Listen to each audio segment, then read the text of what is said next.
Eguardión, bienvenidos al momento de la entrevista electoral del día. Una entrevista electoral hoy protagonizada por un candidato socialista, en este caso Denis Itxaso, candidato del PS a diputado general de Guipúzcoa. Ongi etorri. Eguardión, Olaya, buenos días. Le voy a realizar la misma pregunta que estoy realizando a todos los candidatos. En este caso, ¿cuáles son las prioridades que tiene en estos momentos Guipúzcoa? Yo diría que la primera es algo que no se puede tocar, ni se puede oler, ni tiene gusto, que es el valor del acuerdo en Guipúzcoa.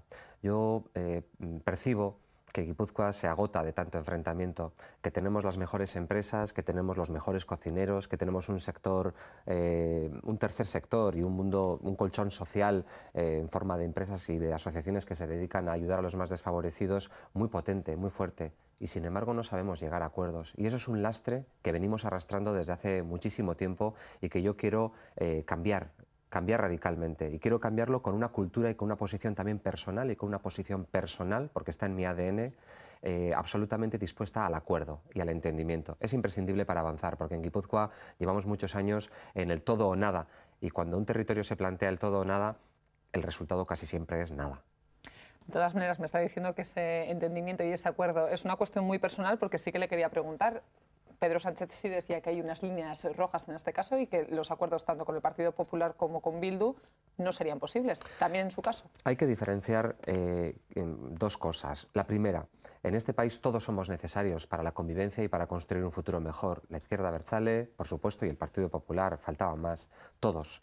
Pero eso es una cosa, y otra cosa es gestionar la administración pública y en este caso la Diputación Foral de Guipúzcoa. Yo me presento, suelo decirlo, a ser alcalde de Guipúzcoa, y lo hago con unas políticas determinadas que están recogidas aquí, en el Libro Blanco de Guipúzcoa. Este es un programa y un proyecto muy ambicioso, muy completo, donde hay una labor de diagnóstico también muy profunda, ¿no? Y yo tengo mis proyectos y estoy dispuesto a transigir y a pactar y a ceder, por tanto, en parte de las cosas que yo pido.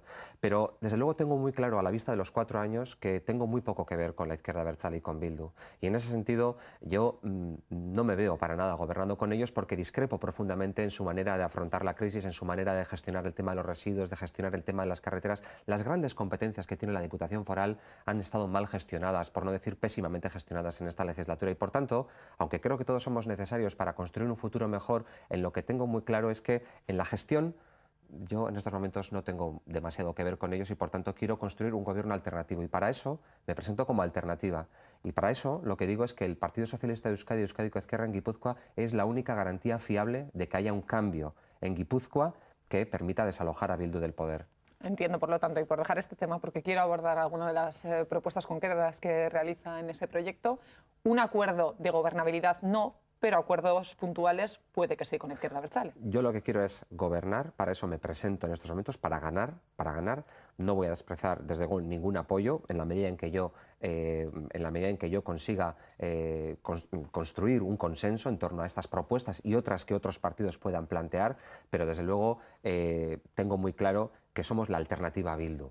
Somos la alternativa a Bildu, esa es nuestra posición, alternativa radical a Bildu. Mientras tanto, vemos a un PNV que ahora mismo teatraliza demasiado sus diferencias con Bildu, pero que ha pasado durante 4 años mirando para otro lado. Yo suelo decir que Markel Olano se ha estado comiendo las uvas o me da igual, o tocando la lira mientras ardía Roma, ¿no? Como un patricio. Yo creo que ha habido muchos momentos en esta legislatura, no solamente al inicio, cuando ofrecimos al PNV la posibilidad de constituir gobiernos alternativos de mayoría y estables, con el PNV y el PSE, para que Odón Elorza siguiese en San Sebastián, para que Markel Olano hubiese sido diputado general. El PNV no quiso, y a pesar de eso han ido pasando cosas muy graves durante la legislatura, en las cuales hubiese dado tiempo también a presentar una moción de censura, porque eso está recogido en el ordenamiento de la Cámara de las Juntas Generales de Guipúzcoa, y no han querido porque han preferido asar al territorio, digamos que hacer que se produjera un desgaste del gobierno de Bildu, pero en el fondo quien se ha desgastado no es el gobierno de Bildu, es el conjunto del territorio, y son sus oportunidades, y son sus empresas, y es su tejido asociativo. Eso es lo que se ha desgastado en esta legislatura, y me parece imperdonable la actitud del PNV. Por lo tanto, no se defiende la opción de que sea el partido que más votos gana el partido que gobierne. Debe gobernar quien concite más adhesiones en el Parlamento guipuzcoano, que son las Juntas Generales. Eso siempre ha sido así. Mira, en la Sarteoria ganó el Partido Socialista la alcaldía. Y sin embargo, ganó las elecciones, quiero decir, y sin embargo Bildu y PNV se pusieron de acuerdo para darle a Bildu la alcaldía. Eso pasó en Trapagarán también, en Vizcaya. Ganó el Partido Socialista, pero Bildu y PNV se pusieron de acuerdo. En el año 2007, Miguel Buen ganó las elecciones en Guipúzcoa. No pudo gobernar porque las Juntas Generales optaron por Markel Olano, que no ha ganado nunca, tampoco creo que lo vaya a hacer en esta ocasión, y le dieron a Markel Olano la mayoría de las Juntas Generales. Vivimos en un sistema parlamentario. No solamente vale con ganar, basta o vale el conseguir concitar adhesiones. Y yo me considero una persona que puedo concitar adhesiones muy distintas, porque creo en el entendimiento y creo en el acuerdo. Y creo también en la empatía y en la posición fronteriza de alguien que sabe comprender situaciones diversas y que no alardeo ni hago del enfrentamiento una exageración. Yo veo que Bildu y PNV están encantados no solamente con las diferencias que tienen, las tienen, es evidente, pero es que además las exageran. Las exageran con una especie de teatro para ver si pueden conseguir aparecer como más diferentes todavía. A mí eso me parece una falta de responsabilidad total, ¿no?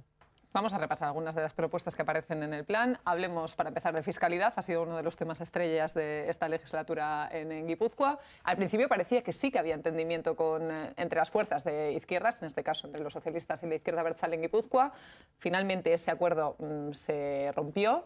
¿Cuál es la propuesta que realiza Denis Itxaso para la fiscalidad en Guipúzcoa? No es del todo así. Lo cierto es que cuando Patxi López llega al gobierno, a la lehendakaritza, plantea, a la vista de la crisis, que hacen falta más recursos y que tenemos que reformar nuestra fiscalidad. En aquel momento nadie hizo caso. El PNV en Vizcaya gobernaba el señor Bilbao y dijo que en fin, que la vaca no daba más leche y que no se podía apretar más, ¿no? Nosotros estábamos convencidos que reformando la fiscalidad y luchando contra el fraude de verdad, poniendo medios, se podían aflorar más recursos. Y así ha sido.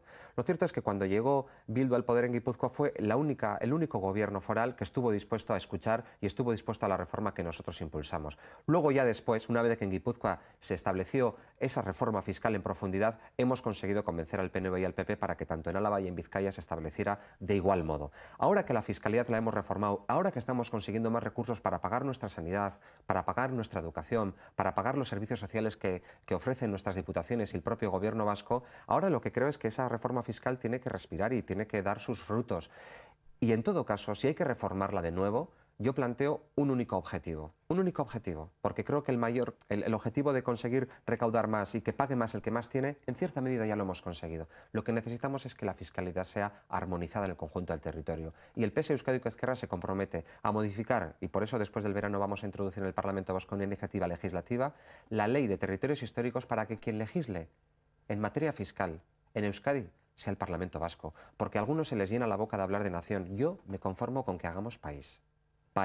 Porque no puede ser que tengamos unos derechos, unas obligaciones fiscales en Vizcaya distintas a las de Álava y distintas a las de Guipúzcoa. Yo quiero que los derechos y las obligaciones de los vascos, se sea vizcaíno, alavés o guipuzcoano, sean los mismos. Yo quiero un país más cohesionado, más compacto y más eficiente. Y por eso creo que hay elementos, pasados ya 35 años de nuestro autogobierno, que debemos depositar en el Parlamento de todos los vascos. Y creo que ese es el futuro. Y creo que, en todo caso, en materia de fiscalidad, ese sería el camino a seguir. De todas maneras, me decía que el acuerdo no fue de todo así, que no se rompió de todo el acuerdo, pero sabe que los socialistas fueron criticados en parte por ceder con respecto a Vitoria. Es decir, el acuerdo que había en Guipúzcoa, hay quien considera que era más progresivo, buscábamos los objetivos que inicialmente ustedes defendían, pero que finalmente, por aquel acuerdo que se cerró en Vitoria, sí cedieron un poco. Lo cierto es que la fiscalidad que aprobamos con Bildu en Guipúzcoa y la que luego hemos terminado aprobando, fundamentalmente en lo que se refiere a IRPF, es muy parecida. Hay algunos retoques, es verdad, pero no me importa en absoluto reconocer que hemos cedido.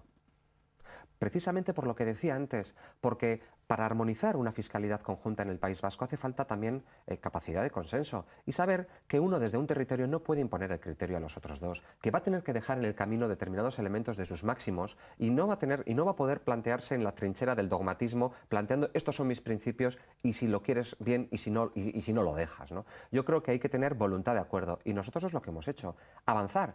Es decir, es que si no hubiésemos tenido esa actitud de avanzar, la fiscalidad en Vizcaya y en Álava seguiría todavía siendo la del siglo XX.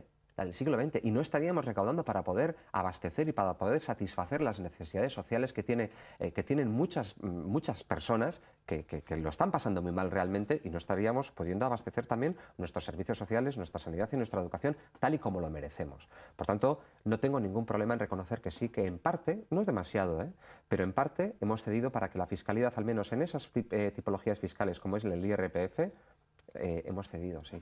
Lucha contra el fraude es uno de los principales objetivos. ¿Cómo se empieza, cómo se mejora la lucha contra el fraude? Primero teniendo claro que es una lacra teniendo claro que por ahí se nos escapan muchísimos millones de euros. En segundo lugar, empleando más recursos, contratando más inspectores fiscales. En tercer lugar, conectando los ordenadores. Parece mentira, pero hay muchos recelos por parte de las diputaciones forales a compartir los datos con el resto de las haciendas forales. No sé por qué razón, pero hay que compartir los datos con absoluta transparencia. Y cuarto, creando también un cuerpo común del conjunto de la comunidad autónoma vasca que pueda inspeccionar nuestras cuentas, especialmente, por cierto, a los cargos públicos. No tengo ningún problema en decirlo. Creo que los cargos públicos, a la vista de todo lo que está pasando, debemos ser también fiscalizados especialmente. Yo todos los años hago pública mi declaración de la renta en mi web personal, en mi blog personal. Creo que es un síntoma de transparencia y creo que debería de ser generalizado para el conjunto de los candidatos y también para los cargos públicos, ¿no? Dando ejemplo, desde luego, y en fin, insisto, poniéndole mucha voluntad política, ¿no? Porque hay muchos millones de euros por aflorar con los que podríamos hacer grandes cosas. Bueno, hablemos de la gestión de los residuos, el otro gran tema estrella de Guipúzcoa. Usted tiene muchísimo conocimiento al respecto porque ha participado activamente en esta cuestión. La incineradora es pasado, se volverá a plantear la incineradora en Guipúzcoa. ¿Cuál es el futuro? El futuro es el reciclaje. Lo primero que tenemos que hacer es reciclar al máximo. Eso es lo que dice la Unión Europea. Y por fortuna Euskadi no se sitúa en mala posición en términos europeos en las tasas de reciclaje. Por tanto, lo primero es reutilizar, eso es verdad. Segundo, reciclar. Y siguiendo la jerarquía comunitaria de residuos y siguiendo la doctrina europea, lo que hay que hacer es que todo lo que no ha podido ser reciclado se le saque un provecho energético. Eso es lo que dice Europa. ¿Por qué? Porque considera que ese residuo que no ha podido ser reciclado, insisto, que puede rondar el 30%, el 40% en los países más avanzados, es un recurso, no algo que debamos enterrar en viejos y obsoletos vertederos que representan modelos de los años 60, caducos. Es un recurso al que se le puede sacar un provecho energético, como se le saca al viento con la energía eólica, como se le saca al sol con la energía solar, como se le saca a las mareas y a las olas, y como se le saca a la lluvia con la energía hidráulica. Es decir, hay que cambiar el chip. Totalmente. Yo veo en Guipúzcoa un cierto postureo ecologista por parte de Bildu que plantea como solución alternativa los vertederos que son caducos, que son obsoletos, que se lo pregunten a la gente de Beraún que lleva años padeciendo olores, pestilencias de un viejo vertedero que representa un modelo del pasado. Yo lo que quiero es, insisto, reciclar más, tener infraestructuras para que toda esa labor que hacen los ciudadanos de hormiguita en sus casas, de separar, por ejemplo, la materia orgánica, que en esta legislatura se ha impulsado bastante, sobre todo en los contenedores, en las grandes ciudades, tenga una corresponsabilidad por parte de las instituciones, porque en Guipúzcoa está pasando algo muy curioso. La gente hace ese esfuerzo y, sin embargo, la materia orgánica viaja 150 kilómetros al sur de Navarra, a Funes, porque en Guipúzcoa no nos hemos dotado de las infraestructuras necesarias para ello. 150 kilómetros de ida y 150 kilómetros de vuelta. 300 kilómetros en emisiones a la atmósfera, en costes inasumibles, en consumo de combustibles fósiles. Eso no es una huella ecológica razonable y sostenible. Eso no es para nada sostenible. Y por tanto yo lo que planteo es un poco de raciocinio, un poco de sentido común y sobre todo respeto también a la voluntad de la ciudadanía, porque el tema del puerta a puerta ha generado muchísimo malestar y ha pretendido pasar por encima de la voluntad de la gente, que lo que quiere ante todo y sobre todo es reciclar. Lo tengo clarísimo, pero lo quiere hacer de forma cómoda, limpia, que sus calles estén limpias, que no suponga un deterioro económico también para los ayuntamientos, porque entraña unos costes también enormes, ¿no? Quiero repasar con usted un punto que leía en su blog, en su página web y en el programa que nos presentaba. La Patxi Epelde, que son las plantas que existen actualmente, usted aboga por mantenerlas y apoya la creación de la planta de gestión de residuos de Zubieta. Cuando se oye Zubieta, mucha gente piensa directamente en la construcción de la incineradora. ¿De qué estamos hablando? Y me gustaría que se lo explicara a la gente para aclararlo. Sí, de entrada tendría que corregirle porque Epele no está construido, lamentablemente. Epele quedó en Vergara, es un solar donde estaba previsto construir una planta para el tratamiento de la orgánica y en esta legislatura no se ha terminado. Ni siquiera han sido capaces de construir, por falta de eficacia y por falta de capacidad de trabajo, aquellas plantas y aquellas infraestructuras en las que estamos todos de acuerdo, incluido la izquierda abertzale. No lo han hecho, y no lo han hecho por falta de capacidad, ¿no? Zubieta. En Zubieta lo que teníamos era un parque donde se establecía un pretratamiento, también una planta para la gestión de la materia orgánica en la zona de Donostialdea, que digo es imprescindible para que la basura no viaje hasta Funes, que eso no tiene ningún sentido porque echa por la borda todo ese esfuerzo, digamos, ecológico y de conciencia cívica y ecológica que desempeña la gente en sus casas. Y luego lo que había es una planta de valorización energética que permite que todo lo que no ha podido ser reciclado se convierta en un recurso, se le saque provecho energético y se fabrique energía. ¿Por qué? Entre otras cosas porque Guipúzcoa tiene una dependencia del 95% en materia energética. Solamente somos capaces de generar el 5% de la energía que consumimos. Y cuidado, la energía, siendo muy importante en nuestras casas y en nuestros domicilios, porque con ella encendemos la luz y vivimos en nuestra vida cotidiana, es la que alimenta también una industria que es muy intensiva en consumo de energía. Nuestra industria, nuestra máquina herramienta, nuestra industria automovilística, todo lo que tiene que ver con la automoción y la industria auxiliar, todo lo que tiene que ver con las energías renovables, todo lo que tiene que ver con los equipos de transporte, CAF, Orona, Irizar, toda la industria auxiliar, es muy intensiva en consumo energético y el coste que pagan nuestras empresas es lo que por la factura energética es lo que les hace perder también muchas veces competitividad. Y creo que ese recurso que hubiese sido en la planta de valorización energética o la incineradora hubiese contribuido también a mejorar el autoabastecimiento y la independencia y la soberanía energética del territorio de Guipúzcoa. Eso es tener una visión a largo plazo del medio ambiente urbano y de la sostenibilidad urbana y no las posiciones caducas y obsoletas que tiene Bildu. Vamos a hablar de cultura ahora, porque le he visto al entrar que viene aquí con el eslogan de Tabacalera. ¿Cuál es el futuro que depara a Tabacalera y cuál debe ser la actitud que tenga la Diputación con respecto a Tabacalera? Bueno, yo creo que Tabacalera es una grandísima oportunidad, pero es verdad que, aunque a Bildu le gusta mucho hablar de que solamente se han desarrollado proyectos de cemento y de hormigón, lo poco que se ha movido en Tabacalera en esta legislatura ha sido el cemento y el hormigón. Yo no he visto que se haya movido el proyecto cultural que nosotros los socialistas en San Sebastián dejamos sembrado, un proyecto específico sobre el mundo audiovisual, un proyecto de carácter internacional al que le faltan determinados elementos importantes para que pueda traccionar, ¿no? Yo estoy planteando que en Tabacalera se instale una escuela superior de cine y de artes cinematográficas al estilo de lo que es la ESCAC, la Escuela Superior de Artes Cinematográficas de Cataluña, para de alguna manera poder establecer allí licenciaturas, grados y también posgrados en producción, en montaje, en dirección de cine. San Sebastián es una ciudad del cine. Euskadi tiene muchísimo tejido audiovisual. Tenemos allí el centro de Miramón, de producción de Miramón. En fin, es el ecosistema perfecto para que allí, y tenemos el Gran Cinema al Día y tenemos los festivales intermedios de derechos humanos y de terror, ¿no? Con todo ese ecosistema yo creo que tiene sentido que allí pueda llevarse a cabo una escuela de esas características, del mismo modo que lo hemos hecho con el Basque Culinary Center, que no es otra cosa que llevar al terreno de la formación de alto nivel una vieja tradición que tenemos en Guipúzcoa y en el conjunto de Euskadi, que es la gastronomía, pero asegurarnos que va a haber relevo generacional y llevarlo también al terreno de la formación de excelencia y también a la incubación de nuevas empresas, digamos, del mundo de la alimentación, ¿no? Agroalimentario. Hay que hacer lo mismo también en el mundo del cine. Y en el terreno cultural yo diría que cultura es mucho más que artes escénicas, música o artes plásticas. Es eso, desde luego, y es apoyar a nuestros creadores, y es devolver el sobrecoste que ha supuesto el IVA cultural, porque Guipúzcoa tiene capacidad fiscal para devolver ese sablazo que ha supuesto el IVA cultural de Rajoy, de pasar del tipo reducido del 8% al 21%. Yo he propuesto devolverlo por la vía de los bonos culturales, ¿no? Cultura también es participación ciudadana, es profundización democrática, es memoria. Y yo quiero que la cultura sea un lugar de encuentro, y la cultura sea cosmopolita, sea moderna y sea abierta. Tengamos una mirada cultural abierta en Guipúzcoa, porque eso yo creo que puede dar lugar a que nos podamos encontrar muchos más que con esas miradas a veces tan introspectivas y tan cerradas que desarrolla el nacionalismo y fundamentalmente Bildu en Guipúzcoa durante estos 4 años, ¿no? Nos queda solo 1 minuto y medio para acabar, así que le voy a preguntar, ya que me estaba hablando de cultura y de participación ciudadana, queda solo 1 año para que llegue la capitalidad cultural a Donostia. La Diputación participa activamente en el proyecto. Usted, que trabajó en la gestación de aquel proyecto, ¿cuál es la radiografía que hace en estos momentos de la situación y qué perspectivas tiene de cara al año que viene?